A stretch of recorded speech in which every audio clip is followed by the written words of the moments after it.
Well, God bless you one and all, and welcome back to the Bishop's Corner. And of course, my name is Bishop Dr. Herbert N. Scott, the Chief Prelate of Liberty Hall, Cathedral of Praise, right here in the heart of Brooklyn. And once again, we also want to thank God for the man of God himself, Philip Reed, who is known affectionately as Dr. Phil. And he is indeed the CEO of Phoenix National Business Group. Once again, welcome to the Bishop's Corner. We do want to thank God for the panel that we do have tonight. The Right Reverend Dr. Heather Francis is with us. Can we make her feel welcome? Next, we want to thank God for the man of God himself, Apostle Lucien Rojas. God bless you, man of God. Always a pleasure.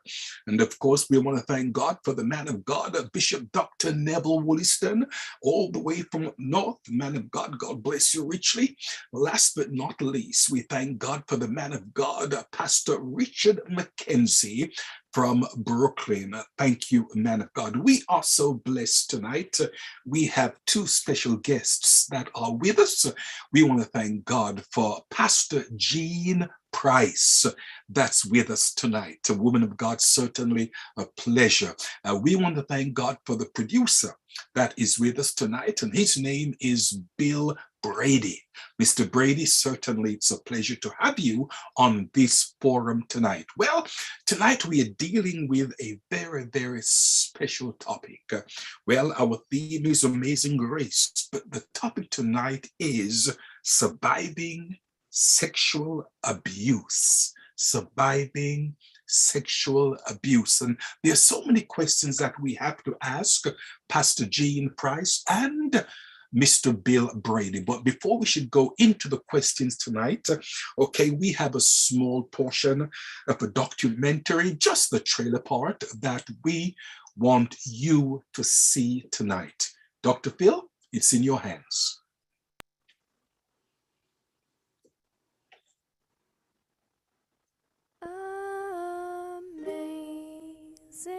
Every 9 seconds, a young person is sexually abused or assaulted. That horrific statistic was true for me. My name is Jean Price. I was sexually abused from the ages of 3 to 15 years old. Join me as I introduce you to 5 other brave women who shared their journeys. We went from being victims to being victorious. I was sexually abused by my stepfather from age 4 to 12. Not understanding how many times I find myself in the bathroom in my birthday suit, bent over the tub and doing all types of sexual things. I can remember him sitting on the edge of the bed. He had on a dark brown bathrobe with nothing on underneath. I am a survivor of 17 years of sexual abuse. It started when I was 4. The first person was one of my grandmother's boyfriends. We lived in a constant state of fear. I remember being raped by the stepfather. And I remember him telling me, if you tell anybody, I'll kill your mother and your brother, and you'll be left here with me. I heard my mother crying. Wow.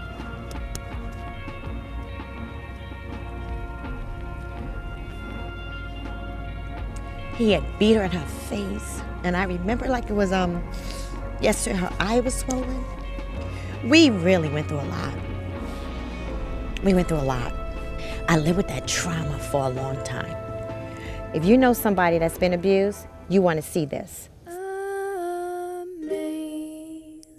Help us share the message of freedom by watching this film. For more information, please go to AmazingGraceStories.com. Once was lost, but now I'm found.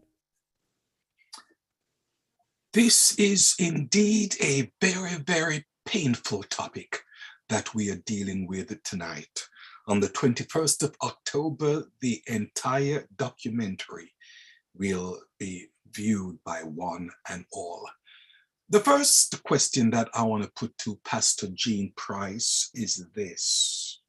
Pastor, how in the world did you survive sexual abuse? How did you? First, I want to say thank you for this invitation to be able to come on and speak about a topic that it's real. And I think bringing the awareness to such a traumatic thing, to whether it happens to girl or boys, is greatly appreciated. One of the ways I survived, of course, thank God, with the help of the Lord, but it definitely took a listening ear. It took a lot of talking. It took, because there's so many facets to coming out of being sexually abused. So, and there's so many trigger points that I had to get through in order to survive it. But most importantly, I think feeling safe, and I mentioned, and you'll see in the documentary when it's viewed, that I had to get to the point where I felt safe. And as time went on, and again, you have the beginning, you have the end, but you have the middle passage, which is the process. And the process of getting through it, it can be very difficult. So trying to survive it, going through it, and surviving it is definitely a challenge, but definitely it can happen. You can survive it. Well, certainly you did. And thank God for that. Yes. Questions? Well, first of all, thank you so much for making the documentary, both Bill and Pastor Price. I loved what you said at the beginning, the words it said. It was dedicated to the unknown voices or the silent voices. But I know that both of you are married, and I believe, Bill, you're married to someone who was in the documentary, correct? I want to know from both of you, how did your marriage survive? Because when you marry someone, or when you're going through so much trauma and pain, it's difficult for a marriage to survive. And I'm sure there's someone listening tonight that is saying, I'm not looking forward to marriage, or I'm in a marriage and we're struggling. And so what type of advice would you give them as far as what the both of you went through and how you're surviving these traumatic events? Bill, would you like to? Sure. So when I met my wife, she was 22 and I was 26. And, it was still pretty fresh for her because, she was a kid, and, it happened from, the ages of 5 to, 11. And so, it's not that many years into 22, it's half her life. And, she had been in a dark place when I met her, and, we just kind of hit it off, and I didn't realize what I was getting into. She told me, like, after the first couple of dates what had happened, and I was like, oh, okay, I'm sorry that happened to you, but I had no idea, like, the impact that had or the impact that it was going to have on our relationship.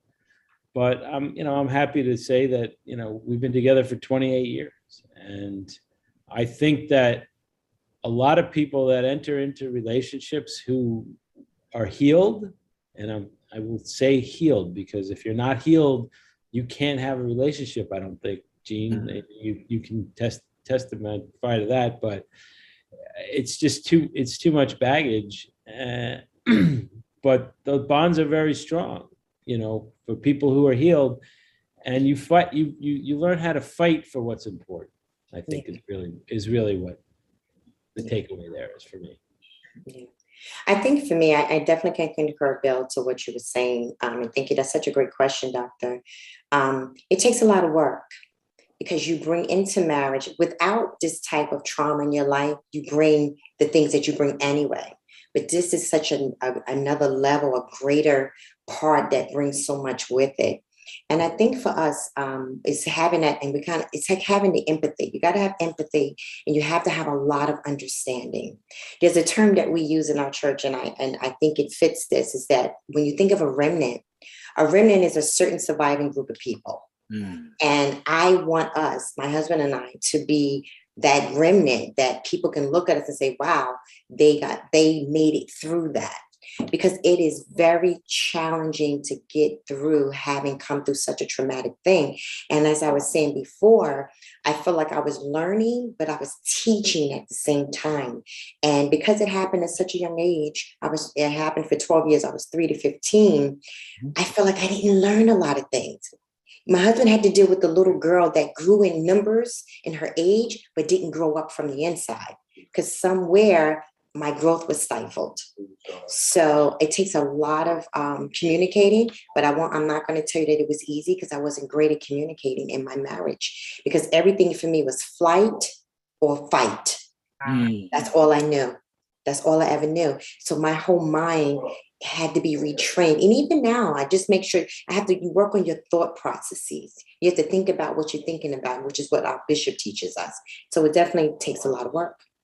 One more question, and then I'm going to let the rest of my cohorts ask their questions.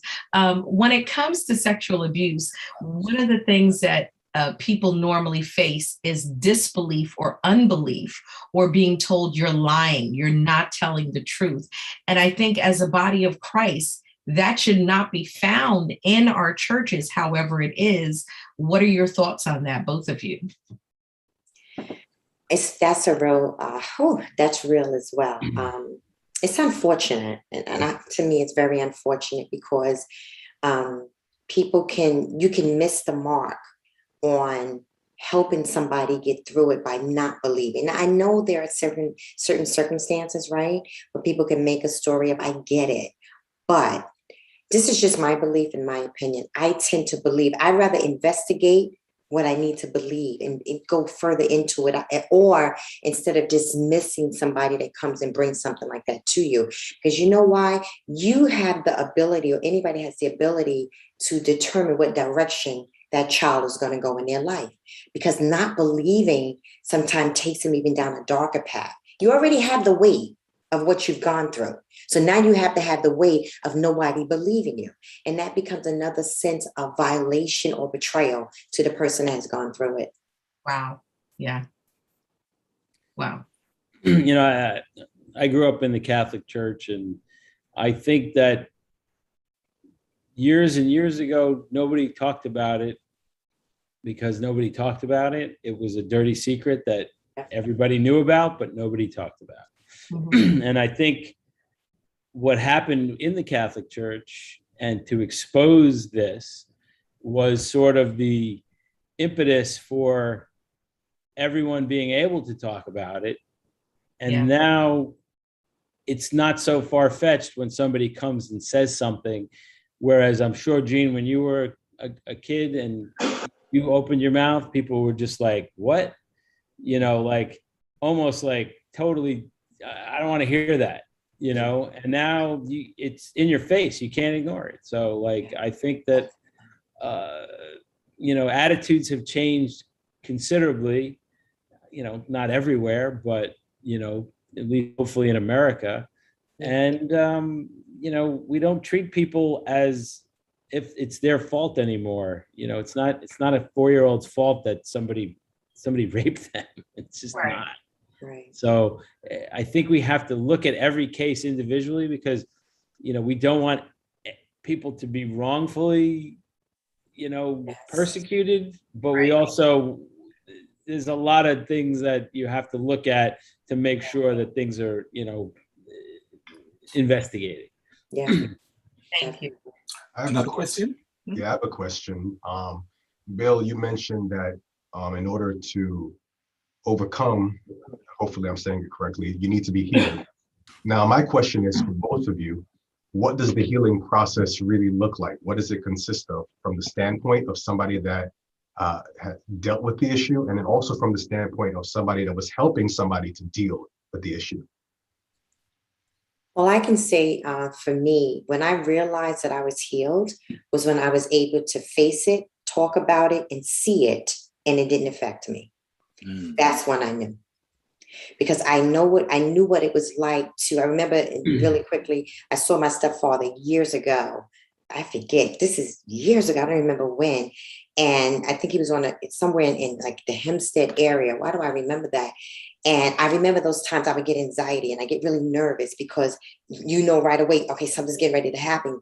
But when you can face it and it doesn't affect you, oh, I'm there now.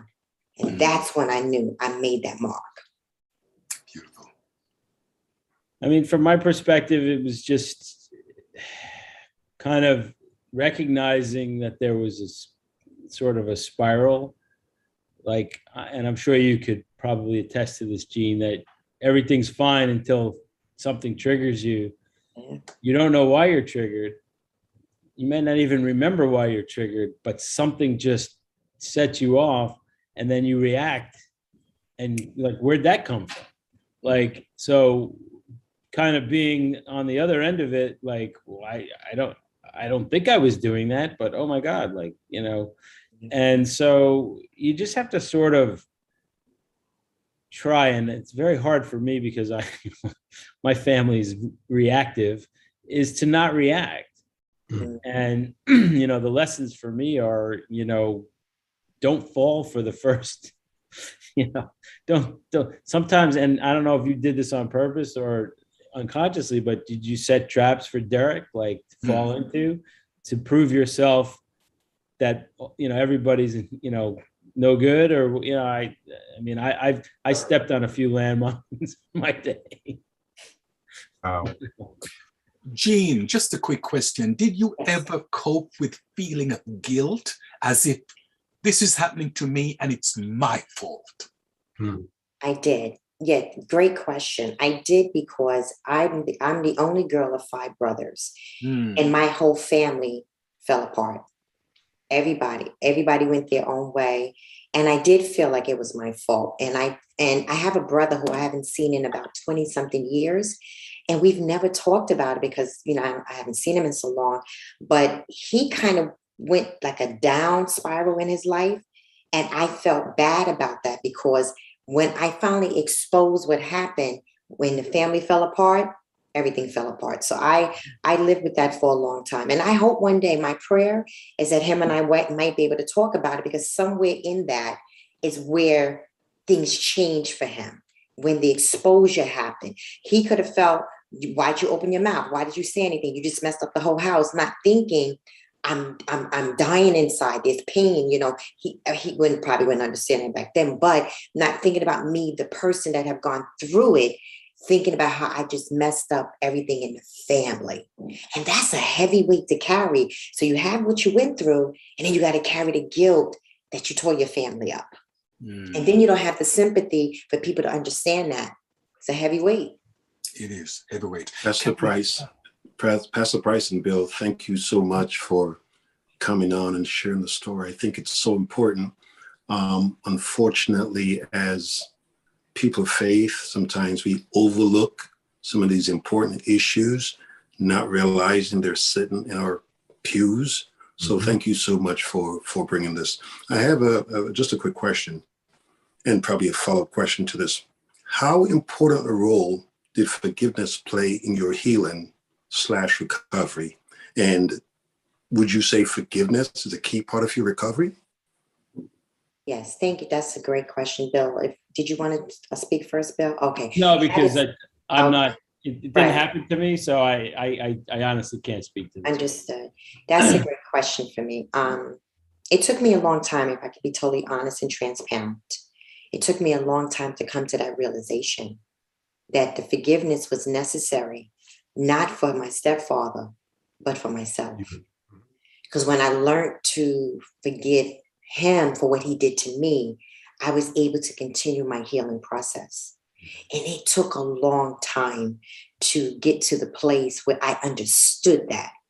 Because it's easy to hold on to what I was familiar with. You understand what I'm saying? Like that pain, and that it was easy to hold on to that. When you let it go, then it's unfamiliar territory, when you have to realize, wait, I got to change the way I think. I got to change the way I react. My emotions have to change. That's unfamiliar, because that's not what I was used to. The unforgiveness allowed me to hold on to it, but it was killing me. So I always use a term when I would teach women's groups, is that I wasn't living. I was just existing.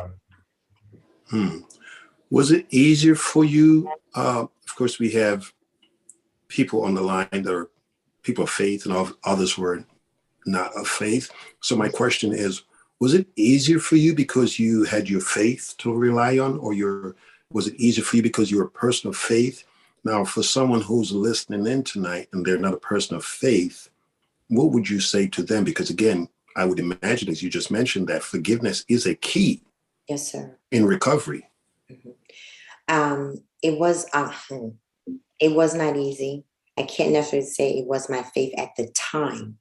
As you read the word of God, the Bible says too much is given, much is required. So it was necessary for me to apply my faith and to do what the Bible says, not just be a hearer of what the word says, but to be a doer of what the word says. And to be totally honest, it took a lot of work for me because I did have a lot of unforgiveness in my heart.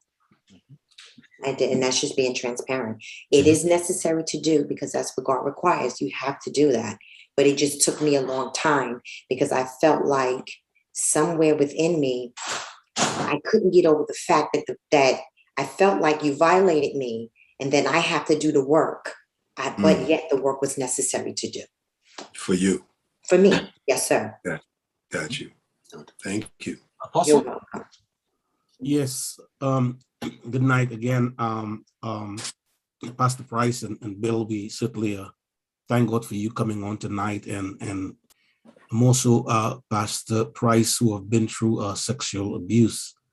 I really want to commend you for the role that you played tonight, because I remember the well-known pastor of the Saddleback Church who wrote The Purpose-Driven Life. When his son committed suicide, he said he didn't want to waste that pain. And so he turned his pain into productivity.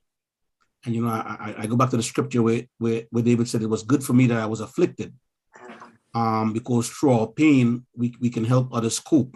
Yes. And so what you're doing is remarkable.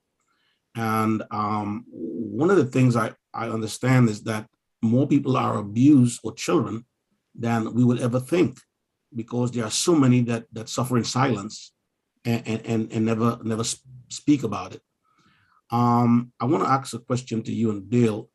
How did you survive your marriage? Because what I realize, what I get to know is that people who go through child abuse or sexual abuse, they sometimes live out, become promiscuous and perverted and whatever. But we in the church sometimes we don't understand. That's why I thank God for understanding, for compassion and patience, because the normal thing, and I'm guilty of it too. We said pray about it, you know, and not understanding the psychological ramifications. Yes. You know, so how did your husband cope with your marriage to survive 38 years of marriage or whatever, knowing that you came in with luggages and sort of a damage psychologically? And Bill, how were you able to deal with your wife? Because sometimes these things affect your sexual life in marriage.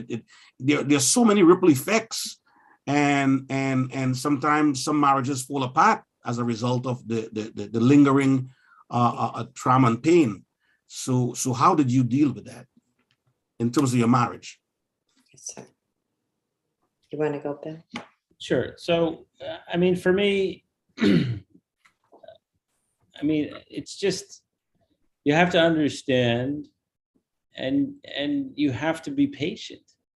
And what happened in the beginning of our relationship is my wife tried to push me away. And she was also very jealous of, like, I'm a photographer, and I would take pictures of pretty girls, and there was always like, you want to sleep with her. And, I would go on, productions, to different places. And it was always, who are you, she was waiting for me to prove her right. And I never did. And, I guess she picked the right person, because I'm not, I'm not a cheat. I wouldn't cheat on her or, do anything like that, And so over the years, she just had to learn to trust me. And I think from the perspective of Jean, I'm sure trusting Derek was probably the hardest thing she could do. Yeah. Not that we don't deserve to be trusted, but your baseline is so low that, like, you were betrayed by the people that were supposed to protect you. So why wouldn't that happen over and over again? And it's self-fulfilling. If a lot of abuse victims get into really bad relationships And we, that's documented in the movie. Before the women came through it, they did all these, things that kept perpetuating the cycle for them. Mm-hmm. Sure. When I met my husband, I was 15 in high school. I was 15, he was 16, boyfriend and girlfriend. And one of the things that stood out for me with him was that he was my rescuer. And I never forgot, he said, I told my husband what happened. He was my boyfriend at the time. And the first thing he said was, I'm going to get him. And that was the first time I felt like somebody went to defend me. And I think that's what made me love him the more, because when you finally feel like, oh, somebody has your back, or you know what, you don't have to go through this alone. You have somebody with you. Yeah. It made all the world to me. Of course, we were young, we're 15, 16, and we're married at 18, 19. Not that it didn't take a toll in the marriage in the sense of him having to deal with, let's be honest, a broken woman, a totally broken woman.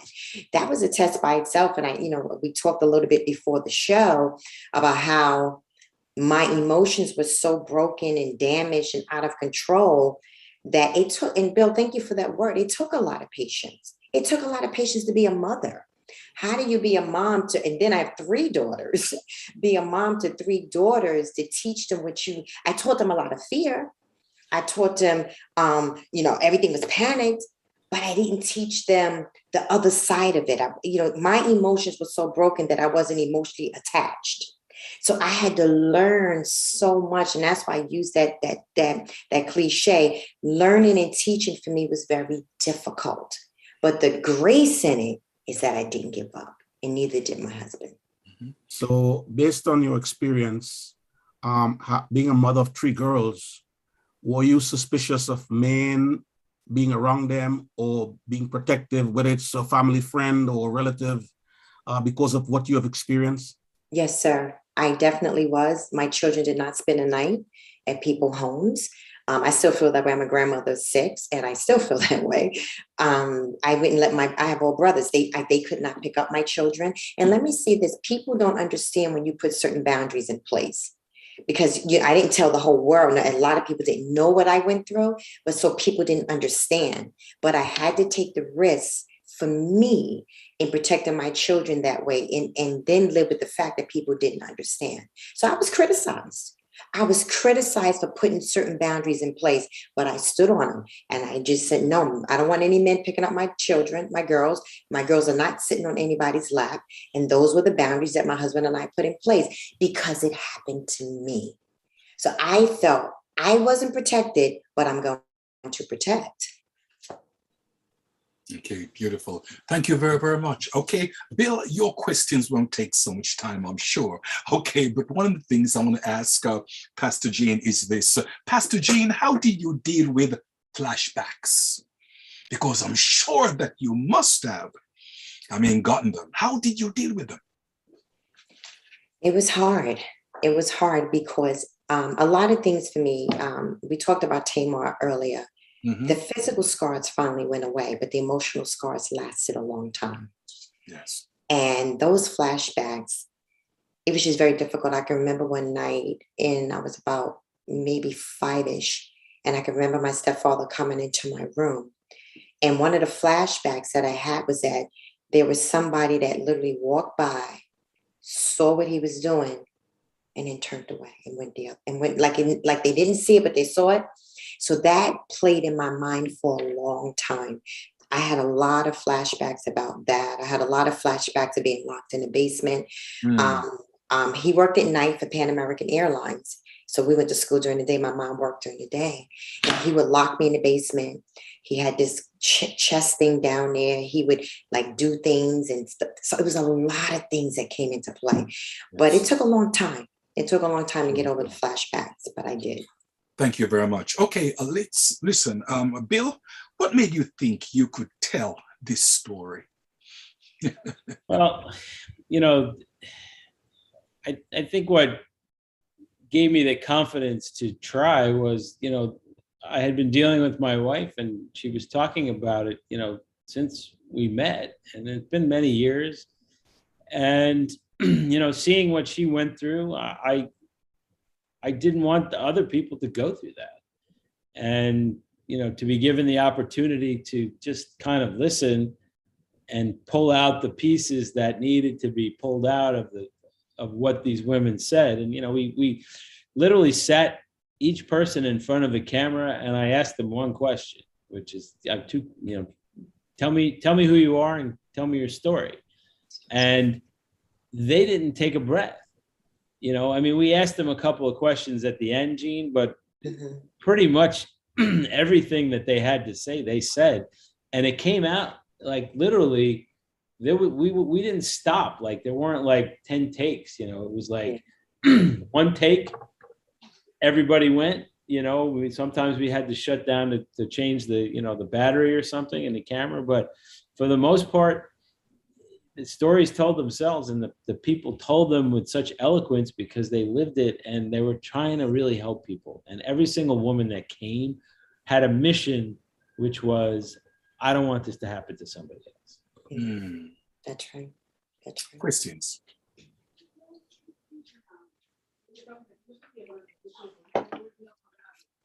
Bill, let me ask you this question.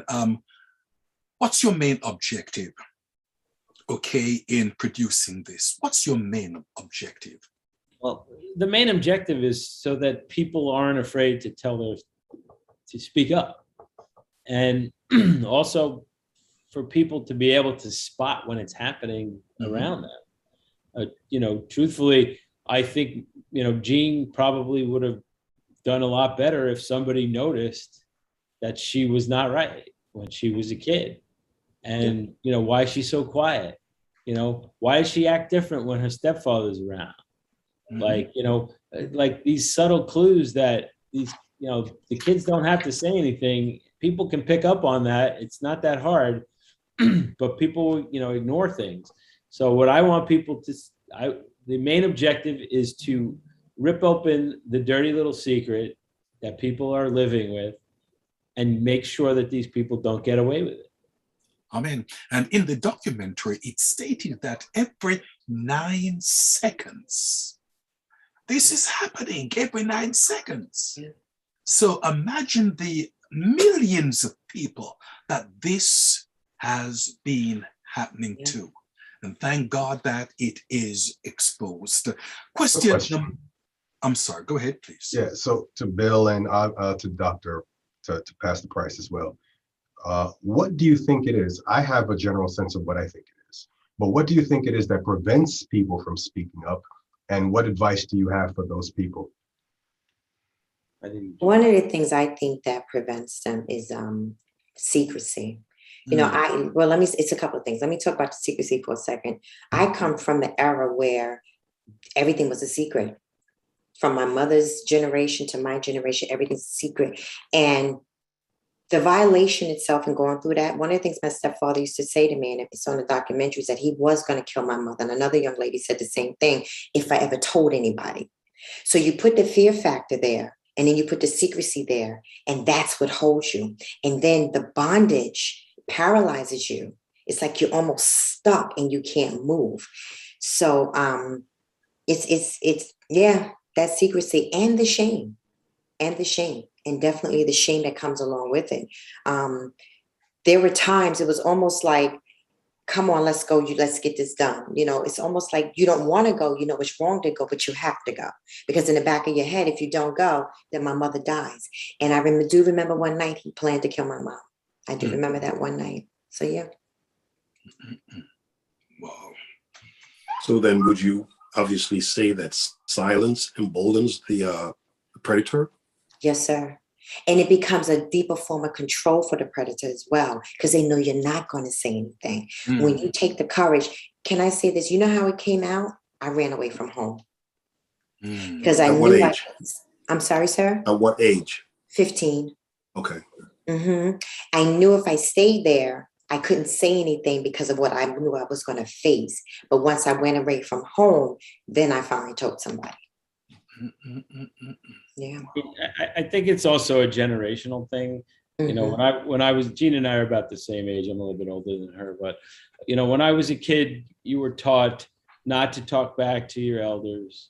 You were taught to respect people. you really weren't given a voice. Children are given a voice now. I don't remember being given a voice when I was a small child in a room full of adults. Yeah. And I had a big family, and it was always adults and a lot of kids, but people don't talk outside their family. There's a lot of fear that goes. Think about like the consequences of what happens if somebody talks. Okay, the family can be taken, basically taken apart. Like if a father's abusing a child, now the mother is brought in because she's complicit, whether either she knew about it and she was involved in it, or she didn't know about it and now she's unqualified to be a mother. So think about all these different dominoes that fall when something like this is exposed. So there's a lot of fear that goes along, and these predators know that people would rather stick with what is known to them, even though it sucks, than what's the unknown awaiting for them if I have to go into a homeless shelter or a family shelter. The system's no better. And then you're exposed to predators in the world rather than the one in your house. So at that point, what's the difference? Okay, so with that being said, to that individual that is now under the bondage of fear and shame, what advice would you give them? I think you have to build communities of people that help. It's start in your churches. I mean, you have to create an environment where people are safe, but not only that, they're taken care of. So if somebody needs to walk out of a relationship, you got to have their back. Otherwise, they're not going to do it economically, or just from a social perspective, because families will get taken apart.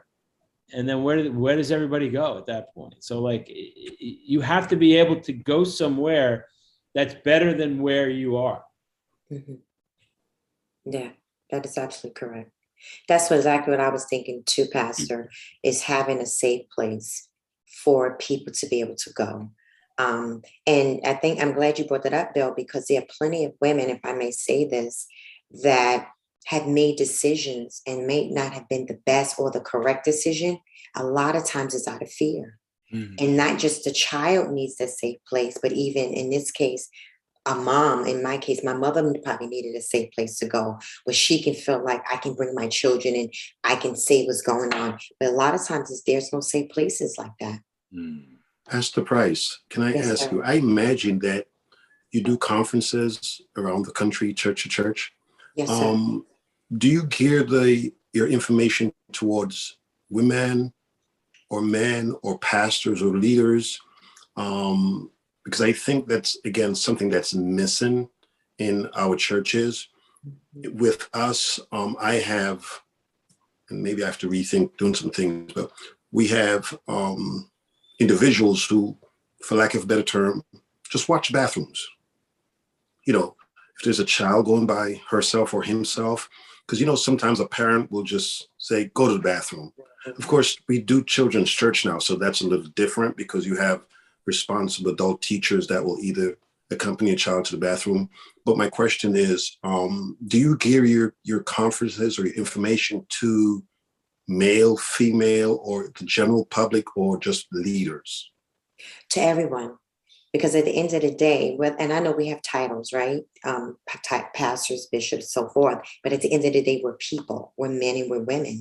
So you have to put those boundaries and those guidelines in place across the board. Because you know what? It not only protects, God forbid, right, a child if something happens, but also protects the church. It protects the leader, because you don't want scandals in your church. You want to know that you have those guidelines in place. And I really feel this with my heart, which is why I became a certified facilitator.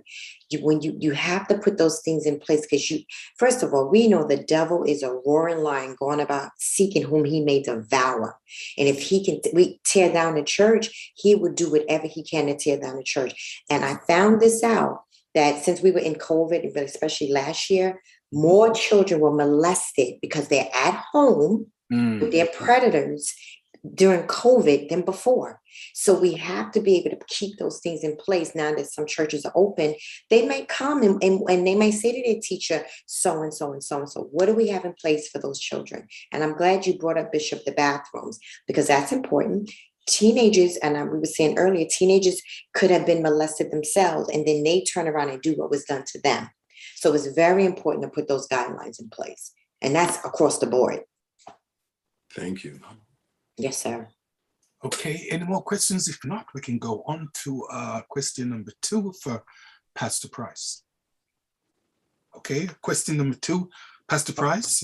I'm sorry, Apostle, you were saying something? Yeah, I wanted to say, Dr. Pastor Price, in terms of secrecy, I have often heard stories where the mother had known, and not that she encouraged it, but there's a saying that silence is complicit, and she stays quiet for whatever reason, like you said, for financial reason, security reason. They want to keep the family together. Sometimes moms are put in a situation where they look the other way. Was your mom aware of what was happening? Yes, sir. She looked the other way. But let me just clarify. She looked the other way, but I really feel it was out of fear because he was abusing my mom as well. He was physically abusing my mom. And there's some speculation that he physically abused my oldest brother. That's the one that passed away. And but she didn't know what's happening because she was the one standing at the door that walked, saw it, and then walked away. But there was just, all I can say is, thank God we have a wonderful relationship. We have talked about it. It took some time. That was part of the process of me forgiving, not just my stepfather, but forgiving her that she didn't protect me. And for whatever reason, I don't know if the fear factor, control, he definitely was a controlling person, really just overtook my family. But I have forgiven her since then. We have a great relationship. Pastor Price, and again, I don't know if this question, how to pose it, but it's hard to know what people are capable of or what someone can do, but how do we process a grown man, or for that matter, a grown woman? What comes in them to molest a child? I can understand if 2 adults have an affair, whatever, but when it comes to a child who's innocent, what is that, a sickness? What is the reasoning? How could a grown person come to a place of interfering with a 5-year-old? I think it comes down to control, and most people who are sexual abusers have been sexually abused. Most people who are victims of, violence and then perpetrate violence, it's a chain, and you can date it back to it. And I have an associate who's a male, whose father sexually abused him, and his brother, and his older brother would also sexually abuse him. So he was getting it from both of them because the brother was out of control, felt powerless, and then he turned to someone weaker than he, and he felt empowered. So it all starts with breaking the cycle. So if you can break the chain, then the next generation, hopefully, I'm assuming that there's a certain percentage of the population that will do this no matter what. And I'm kind of curious, as we've been talking, it's, I guess, akin to like a sociopath. Yeah. How many people are, serial killers versus sociopaths, like that would do that no matter what, versus what happened to them in their life that turned them into that monster. So, there's always going to be a baseline of people that are going to do this no matter what.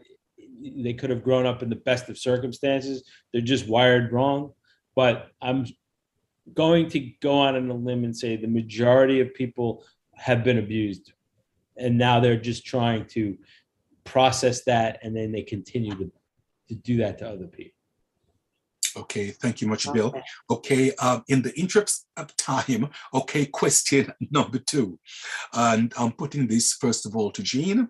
Okay, Pastor Jean, what can someone do to help a survivor / a victim? One key word that stands out for me with that question is listen. Listen. Because it's hard when you tell somebody that something that's so traumatic and people don't believe it. And I think Dr. Heather kind of mentioned that, excuse me, a little earlier, when they wind up blaming the child. And I remember when the first person that I told was my stepfather's mom, who was Nana to us, when we were coming up. And she heard me, but where she went wrong was that in protecting her son, she told him that I told her. See, and that's when I say listen is not just hearing it, but it's doing something about it. And that is a big difference. She didn't protect me when I finally told. She told him, and then he tried to kill me the next day. And that's how I ran away from home. So listening is not just hearing, listening is doing something about it. Yeah. Questions?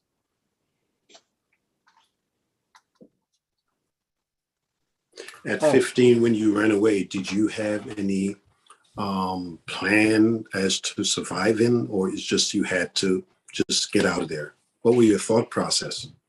I ran for my life. I remember like it was yesterday. It was after the Christmas break. And he called me to the room because that's when, he had found out his mother told him.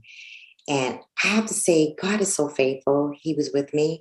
And I remember standing in a doorway and he kind of railed back a little bit like that to take his fist to knock me out. And somehow or another, I slipped. I ran down when we went back to the house to film that house. I ran down that flight of stairs and I ran. I wound up going to my brother's girlfriend's house. And from that point, I just lived from house to house. Wherever people would take me, I just kind of lived on my own house. People I knew, but just on my own. I actually, I ran for my life. Yep. Questions? I have a question regarding the church. Do you, in your experience, Pastor Price, is the empathy and the compassion that should be demonstrated to victims of sexual abuse, do you see it being demonstrated in churches at the level where they can obtain healing? Well, I can share this. I can tell you about my church, and I can tell you about maybe a couple of the places I've had to go and speak, and I can say yes. And it's probably because I've gone through it. So, being a co-pastor to my, alongside with my husband, it's there, it's portrayed there because I've gone through it. And then going to other places that people know my story, or I've had to do conferences and things like that. I know those leaders. So I can say that, but I can't say it for every church because to me, everybody don't want you to know what they're really struggling with. Ooh.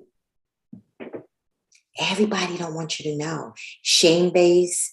Some people like it. The Bible tells us there's nothing good in this flesh, but everybody don't want you to know what they're struggling with. That means if you know what I'm struggling with, how will you handle me once you know it? So, it's a lot involved, so I can speak for my church, especially. Wow. Thank you. You're welcome. Questions? Well, Pastor Price, one would think that this happens to people that are unsaved or non-Christians, but how often throughout your experience this has happened within the confines of the church? It happens. In fact, I know a story of a young boy, and we were talking right whether it happens to girls or boys, and it happened to a little boy in my church. It did, and it was a family member. I say before, sexual abuse is no respecter of person. If somebody's struggling with it and they have the opportunity, it can happen.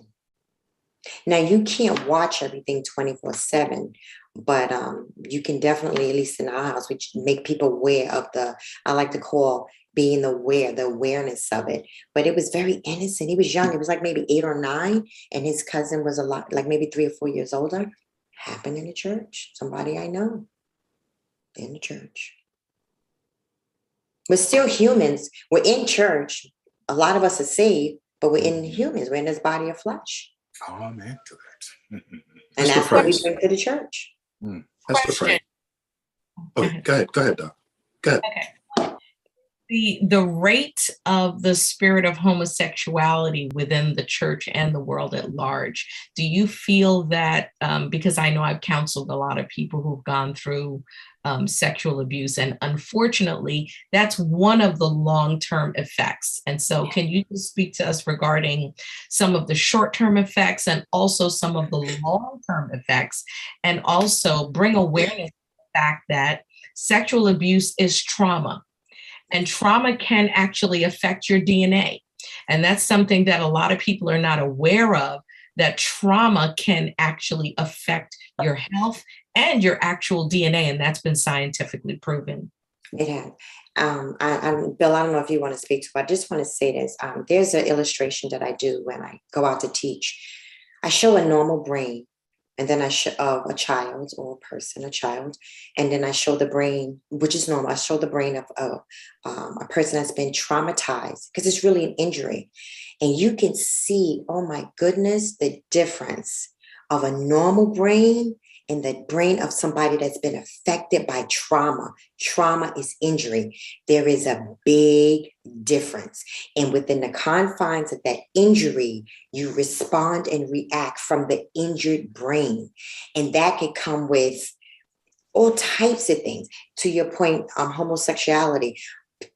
The ones that I've met, as far as like when I spoke at Cornell University, some of them were homosexuals, but they had an injury somewhere in there. That trauma infiltrated the brain and there was a response to it. So our job, and that's why I'm grateful for what Bill and the project we did, is that we are trying to change the response or the reaction of the injury. Excellent. Pastor Price, we get saved in church and we have the anointing, and the anointing breaks the yoke, and we cast out demons, and we bind on earth and we bound in heaven. And we know all the stuff that goes on. And oftentimes people are psychologically depressed, and we say it's a demon. Somebody have a nervous breakdown, we say it's a demon. We have somebody going through something in the we condemn them. We say it's time to get your act together, straighten up. Come on, you know better than that. You're the pastor kid, and so the church is so out of touch, and it's like the remedy is we gonna pray for you, or you should know better, or we should judge you, or we judge you. Mm-hmm. I think that dynamics in this day and age where people are evolving, that should change, because we are so judgmental. Mm-hmm. We will send people to hell in a handbasket so quick before you could wink. So how do we change that dynamics and try to understand what people are going through before we start judging? Mm-hmm. Mm-hmm. I am a firm believer on deliverance. I do understand that things that are satanic, but I also understand that we still have things that we have to deal with. Do you know, when I first came into the church, I was totally depressed, but I hid it because I just knew how the response was going to be, that it's a spirit and not something that happened to me that needed to be addressed. And sometimes we have to go beyond that, go a little further and understand and try to help that work through that. Everything is not, I don't want nobody to get mad at me if you're listening, everything is not encased in a spirit. There's some things that we have gone through that we need help with.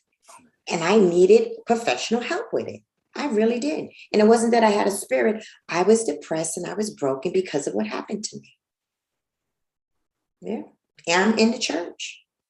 Saved, sanctified, and filled. Yes, sir. And I'm not saying the power don't work. I'm just saying I still needed help. Questions? Okay, if not, then let's go over to question number 2. Okay, for Bill. How did listening to the stories impact you, Bill? Well, I mean,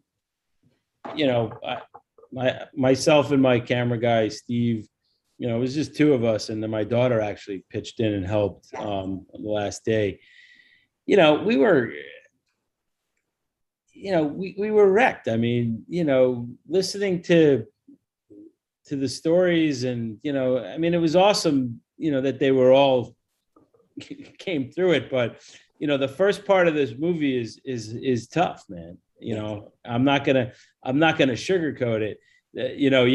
You have to get through it to get to it, and, it has a happy-ish ending, but when you hear about what happens to these kids, and it's, how could it not affect you? I mean, I had heard my wife talking about it, but spending 3 days listening to people just go through all of their trauma, and you just what? I mean, that girl, Shakima, I mean, her parents were, she must have been living in a crack den. Like, people were coming and passing her around like a, a party favor. And so she developed a relationship with a guy when she was 12 that was 10 years older than her, just so he would protect her. Now, that's sick, but you can't judge any of these, they're children. And that's the thing, there's no excuse for any of this. I don't care what anybody says. You cannot blame a child for something that happens to them that they have no control. So what I learned was that everybody has to keep an eye out for this, and everybody has to look out for each other. Mm-hmm. So, Bill, a question: did this change your attitude towards people? Did you feel like you're becoming like a misogynist? A misogynist? No. If anything, it honestly made me feel empowered that people could go through things and survive it. And it made me mad. I was pissed. It affected me in a way why would anybody let this happen to a kid? So, but again, there's, that's the black and white version of it. The real version is there's a lot of different layers here. Where are these people going to go? What, you're going to break up marriages and families, and a lot of people didn't see it, and if they didn't see it, it didn't happen. And that's not a thing. And then all of a sudden, I'm assuming, Gene, that your mom probably did a lot of mental gymnastics to rationalize why she stayed with her husband. And my mother-in-law did a lot of mental, I mean, they got divorced, thankfully, but there was a lot of mental gymnastics that you have to go through to keep your child in harm's way, I think. Yeah. Okay. Any questions? Okay. If not, then the third question to Pastor Price. Pastor, what do you want people to know about the trauma effects of sexual abuse? The key point for me is to let people know it's real. It is so real. It misdirects, it misguides your life. It really sends that victim, and I want to use that word very carefully, because I don't like people to be called a victim, but I'm just saying the victimization of it, it just affects your life in such a traumatic way. And we've been talking about some great stuff tonight, but one of the key things for me that it really affects relationships on top of that. It's so many parts to it. The person that abused the child, in their mind, they could have been thinking, oh, I did it, and they move away. And that's why I keep going back to Tamar, because her stepbrother did it, hated her, threw her out, but the shame, and her whole life was messed up after that. And that's the part that people don't want to talk about. They don't want to talk about the after effects. It messes you up emotionally, relationally, physically, mentally. It's so many aspects to trying to get through it, that I just need people just to understand that it is so real. It is so real when people go through it. It takes a lot. Let me speak for me. It took me a lot to get my life back in alignment. And I got saved at 16 years old. That's young, but it took years to get my life realigned. Years. Did your Pastor Price? I'm sorry. Go ahead, Pat Bishop. Pastor Price, did you ever consider suicide? Yes, sir. Really? Absolutely. Absolutely. Because I felt like there was no hope until I realized I had hope. See, until you realize it, you feel like it doesn't exist.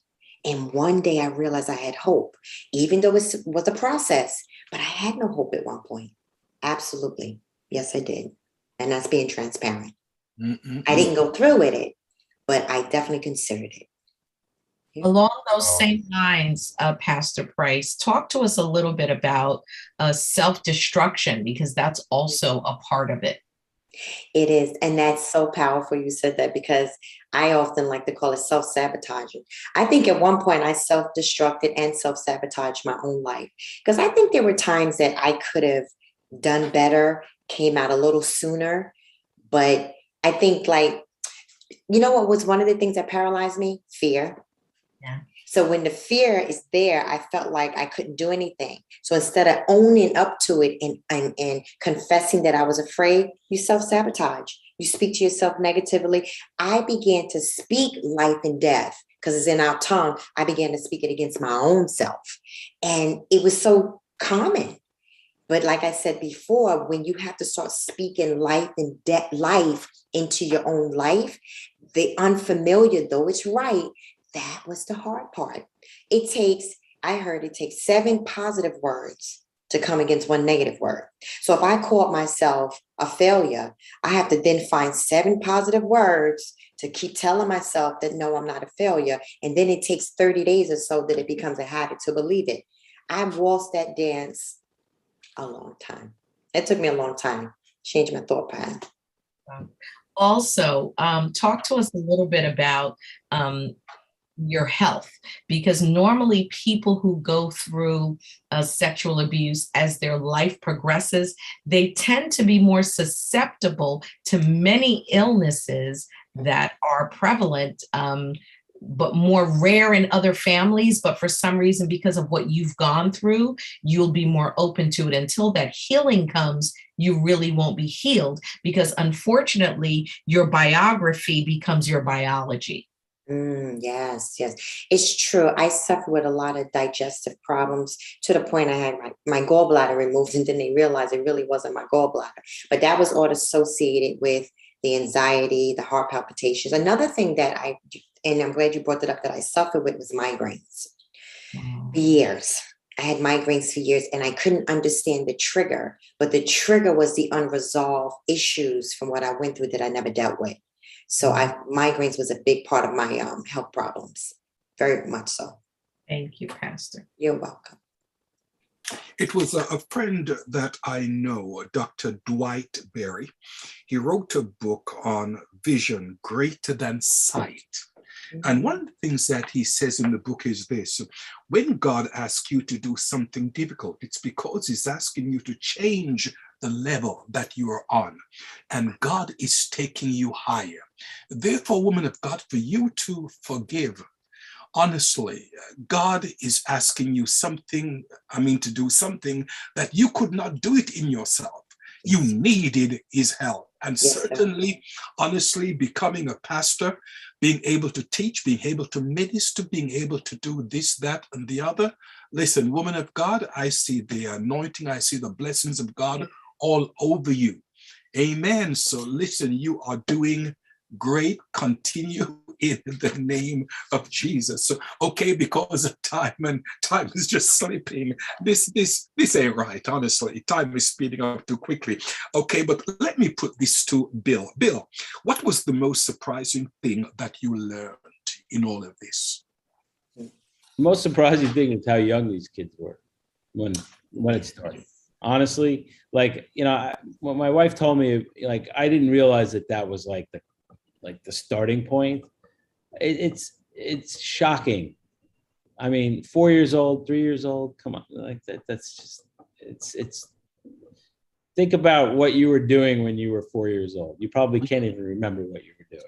So like, that's all. So in your mind, that's all you know, because that's all you can remember. Like, so it's got to be so pervasive in your mind. And then if it happened, and Jean, it ended when you were 12 or 15? 15, from 3 to 15. So, I mean, that's your, Yeah. kid, when you're, as an adult, you live your adult life, but those years are the years that you form and grow. So like, it must have felt like an eternity. It did. So the fact that it started so young, that's what was the most surprising. Questions? So in your estimation, Bill, what should happen to these perpetrators? What should we do to them? Honestly.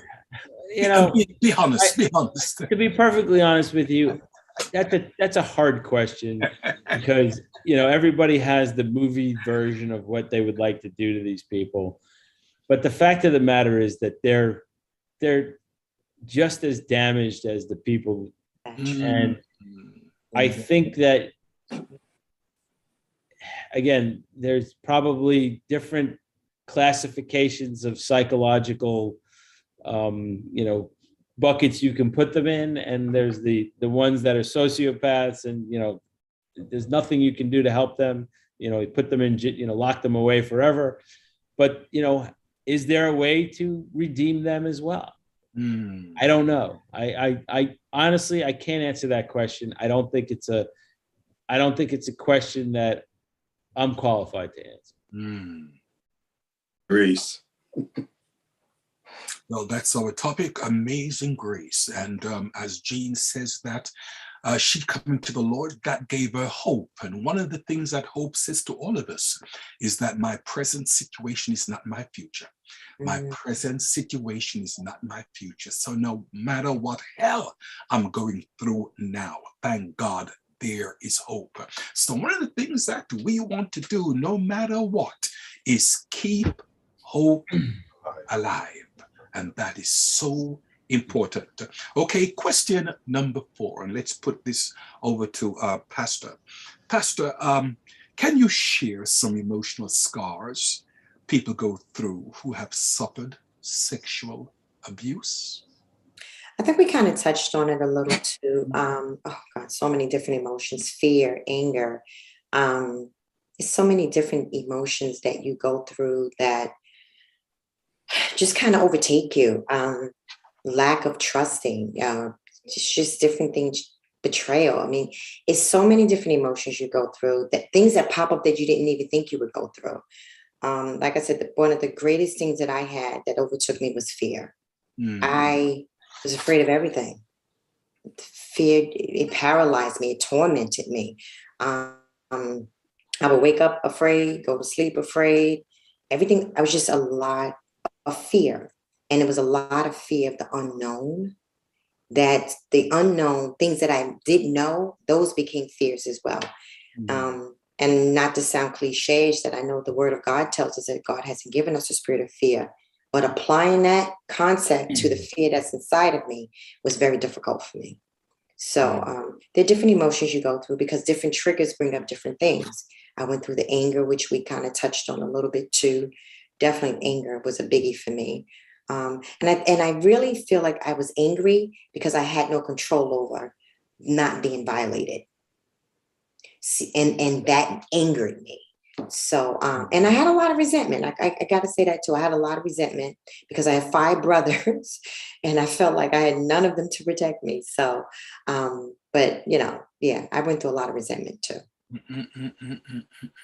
Questions?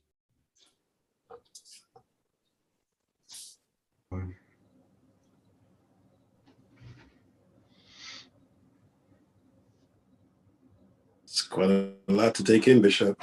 Yeah, man. There's a lot to take in. Bill, question, sir. Why did you make this documentary? Well, Jean had called me up, and we had worked on a couple projects prior to this. And, we worked well together, and we knew each other. And so when they asked me what I thought about the project, I just was like, yeah, that's definitely something that we have to that's a story that has to be told. Mm-hmm. And I had never really been able to help my wife. I mean, I helped her in a lot of ways, but I guess the reason I made it was to kind of show her that I understood a little bit what she'd gone through. And I can sympathize, and I hope people can empathize with the people in this documentary, because if you can put yourself in their shoes, then we did our job. But knowing that your wife is one of the survivors, how was it when you were filming her? How did it make you feel as a man? Well, I had experienced a lot of anger about it towards her stepfather early on in our relationship. And, she dealt with a lot of it over the years in stages. I mean, she was in therapy when I met her. And the problem was her parents, her mother, kind of brushed it under, like they sort of didn't believe her. And her stepsister, they didn't talk about it because like it was a thing. So, for me, it just,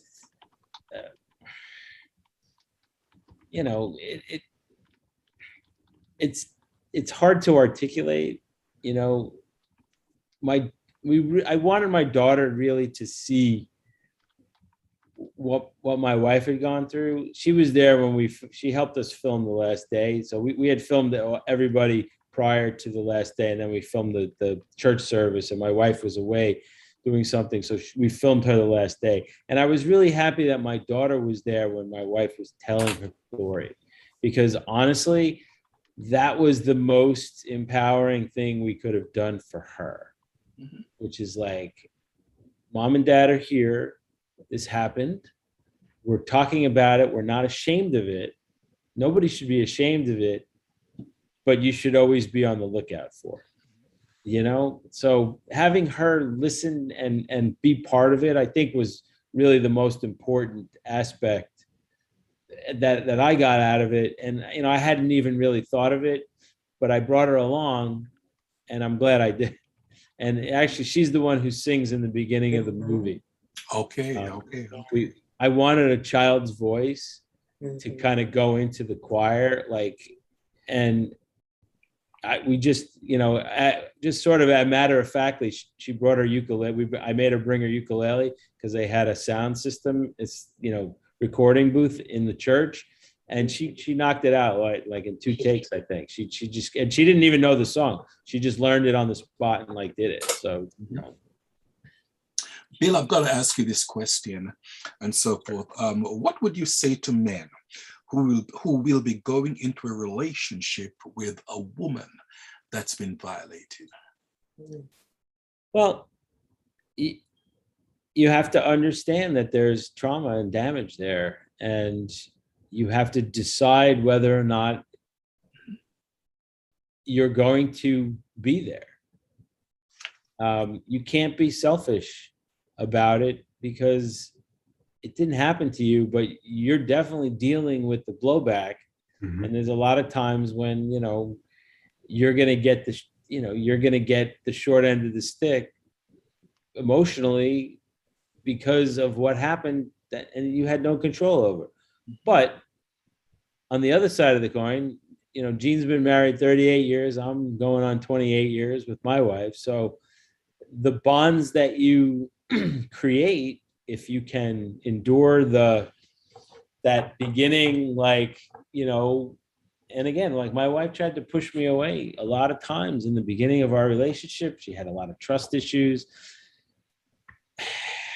You have to be, the patience is you have to have patience, and hope that you can bring them some sort of grounding to and make them feel safe. You have to make your partner feel safe, because that's the one thing that they never, they couldn't, they couldn't feel safe as children.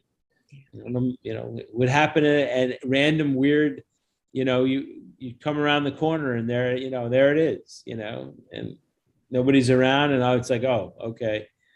So when you live in an environment where you're not safe as a child, like everything else is that affects everything, I think. Okay, got you loud and clear. Jean, I know that a few people will have a few more questions to ask, but let me just ask this one question and then I'll shut up. And I'm putting this to you, Pastor.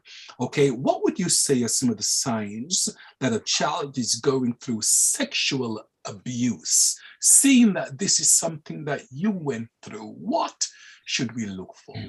Okay. These are some of the signs that I know of. It doesn't always mean it's sexual abuse going on. I have to say that. But some of the signs are definitely a change in the child's behavior, peeing in the bed. I had a lot of anxiety at night, especially or when I would go into a room. Say, for instance, if let's say my stepfather was in a room and then I started acting funny. Those are like things to look out for. Again, it doesn't always mean sexual abuse, but I can only say those were some of the signs that I went through. Withdrawal was a biggie. All of a sudden, where a child was very extroverted, now becomes introverted. So it's certain things that you look out for. I have like I said, I have 6 grandchildren. I look out for those things. It doesn't necessarily mean that that's what's going on, but my mind is so geared to why are you acting different now? So those were some of the signs that I looked out for. Or doing not all of a sudden school changes, the way your grades are. Could be different things like that.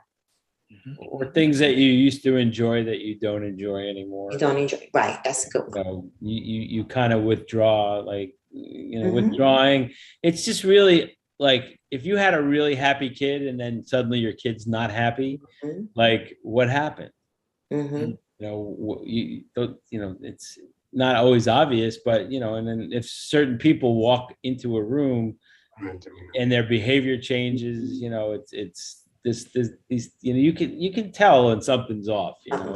It's whether you choose to acknowledge it or not is completely different. But most people can tell when some, especially a child. Okay. We only have 10 minutes left. Only 10 minutes left. Dr. Heather Francis, what can we take away from this conversation tonight? Wow. There's so much that we can take away. What I'd like to bring to light is that there is literally heartbreaking costs of childhood trauma when it comes to sexual abuse. And each one of us can help heal another person if we open our eyes and allow ourselves to be a conduit for the love of God. Because if we extend the love and the grace and the empathy and the compassion and concern one for another, especially for our children, young people tend to be overlooked and misunderstood and undercommunicated with. So keep your eyes and your ears open and stay connected, and you can make a difference. Keep your eyes and your ears open and you can make a difference. Okay, thank you, woman of God. Apostle Lucien Rojas, we've heard a lot, we've said a lot. What should we take away tonight from this conversation?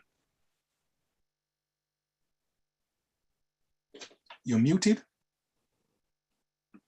I want to thank Pastor Price for her courage in coming out.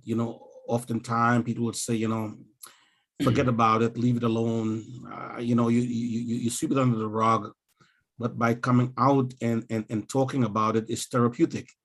I am sure there are probably people that are listening right now tonight that have had that experience and they're suffering in silence. So bringing awareness is critical. And what I found out too, Bishop, that everyone has their niche, everyone has their passion, everyone has their calling. Somebody might be good at marriage. Somebody might be good what Pastor Jean is doing. I might not be specialized in that area, but I support you. I might be more into financial empowerment. Somebody else might be into prophecy. Somebody might be into end time. Everybody has their place in the kingdom, and what you're doing, I admire what you're doing. and you're turning your pain into productivity. You're turning your pain into power, and that's such a tremendous blessing. So there's a seat for everyone. There's a calling for everyone, and what you're doing, I truly commend you. Amen. I think we all do. Amen to that. Okay, Bishop Dr. Neville Wolliston, what should we take away from tonight's conversation? Yes, Bishop. No doubt it's a very emotional, stirring subject, challenging as well. And I want to echo the sentiments of the apostle in regards to the bravery and the boldness of Pastor Price, and also Bill, being married to someone who's gone through that, trauma, sexual abuse. So we definitely admire them for coming forward and just bring this to the forefront. I think most, if not all, men or women, fathers and mothers that are on this line tonight will double down and reinforce their efforts if they have smaller children to make sure that they're doing all that they possibly can to protect their child or children. I think we will do that and continue to do that. I'm looking outside of the home. We have, of course, we don't have total control over our children 24/7, as Pastor Price says. We definitely don't have it in the school. But I thinking more of the church, where it's incumbent on us as leaders to put boundaries in place, put things in place where, responsible people, whether it's a youth leader, or just whatever it is, because right now we can't take chances. I mean, the statistics are there. I mean, what is it? Every 9 seconds, 3 seconds, 6 seconds? I mean, whatever it is, it's just too much. It is really, really too much. And I think whether the parent is in the audience in the sanctuary and the child is in the children's church or go to the bathroom or what have you, they still should feel that my child is safe and protected. So I think what I'm saying is, as leaders, we have to double our efforts. I mentioned one of the things that we do. We have, let's call them guards, if you will, that all they do, they just monitor the bathrooms. That's all they do. They're out in the foyer, and we have a rotation. So it's not that they're missing the service. There's a screen in the foyer. They rotate every so often and just monitor the bathroom. I mean, that alone, I will go to a church like that. I would send my child to a church like that. Now, maybe every minister, every pastor don't have the ability to do that. But whatever you can do, just to make sure there's a level of safety, I think that's what I want to take away from this program tonight. Thank you very much indeed. Okay, Pastor Richard McKenzie, how say you? Bless you, sir, and to everyone. As Bishop Wolliston just said, this is a very, very powerful and eye-opening conversation. The things that I took away, number one, sexual abuse is real, and it does leave real trauma. But as it leaves real trauma, real healing also does exist. Real healing does exist. Let's not just focus on the negative aspect. Healing does exist. So I would encourage somebody that's going through it, been through it. Don't allow that fear and that shame that we talked about earlier to keep you in bondage. Maybe it's that time to take your power back. Matter of fact, let me rephrase that. Not maybe, it is time to take your power back, because what we have been listening to tonight is that a lot of this sexual abuse is due to manipulation and just, you're stronger than the person. You feel like you can overpower the person. So it's time to take your power back. And I would say to anyone that, if anybody entrusts you with their vulnerability, if people come to you with their vulnerability, listen.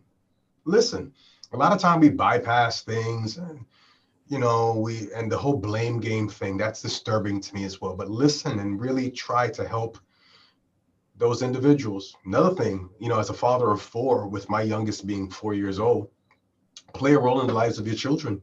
Be involved. I know we talked about the church aspect, but listen, we're living in a technological age nowadays where the cell phones, the games, the social media, these are all outlets that our children can be preyed on. When I say preyed, P-R-E-Y-E-D. So we need to be involved as parents. God bless you. Pastor Jean Price, what is it that you would like to get over to people after they have seen and heard what we have to say? Well, I have to tell you that the main reason when we did this production was, I remember I came off the pulpit that Sunday and I said, and the Lord I know spoke to me. I don't like to always say it, but I know the Lord did say to get the message out there. And the takeaway is that the message is out there. And Pastor McKenzie did put it so eloquently as well. It's not just going through it, but it's coming through it. And it is possible to survive it. It's possible with the help of the Lord that you can be a survivor. You no longer have to be a victim. And I also, too, from the marital perspective, I do want to say I'm so grateful for my husband who has stood by my side all this time in allowing me to do the things that I do with speaking to people and, just getting that word out there. So it is important in the takeaway that people can even see marriage, that a married couple can get through it, not just me as an individual, but that God's hand is really, truly in it. So my takeaway is the message is real and God is real. The message is real and God certainly is real. Okay, Bill, the producer of this documentary, we have seen a portion of it and we have heard a lot. What is it that you as an individual, as a producer, is trying to get over to the people? Well, I think I want people to, number one, know that this is real. And it happens way too often. People are running around in our society who are damaged and they need help. And people are running around in our society that are about to be damaged. And what I want really to do is have everybody understand that this is going on and it's going to continue to go on unless people step up and do something about it on a personal level. So whether you take in a family that's, going through a trauma and has to get away, or you, have somebody, looked at, or, listen, you have to just, I just want people to open up and share that this happened to them and they can get past it. The movie is called Amazing Grace: Surviving Sexual Abuse. So everyone survived and everyone is doing well, but the journey was tough. And let's not make other people go through that. Amen. Thank you much, Bill. Okay, I would like to close on this statement that was said by a friend of mine, Bishop Dr. Michael A. Frith. He said, and I quote, "When you are gifted and anointed, Satan will personally assign someone to bring you down, just so that your gift and anointing won't manifest. The enemy cannot kill what God has anointed to live. He cannot stop who God has chosen to prosper, and he cannot block what is called to manifest." And certainly, let me say this, Jean Price, you are anointed, and no matter what, the devil can slow you down, but he certainly cannot stop you. Bill, we want to thank God for you. Pastor Jean, we want to thank God for you. Dr. Heather Francis, Apostle Lucien Rojas, man of God, Pastor Richard McKenzie, and Bishop Dr. Neville Wolliston. Thank you much for weighing in. And those of you that came on, this is Bishop Scott saying, God bless you. See you next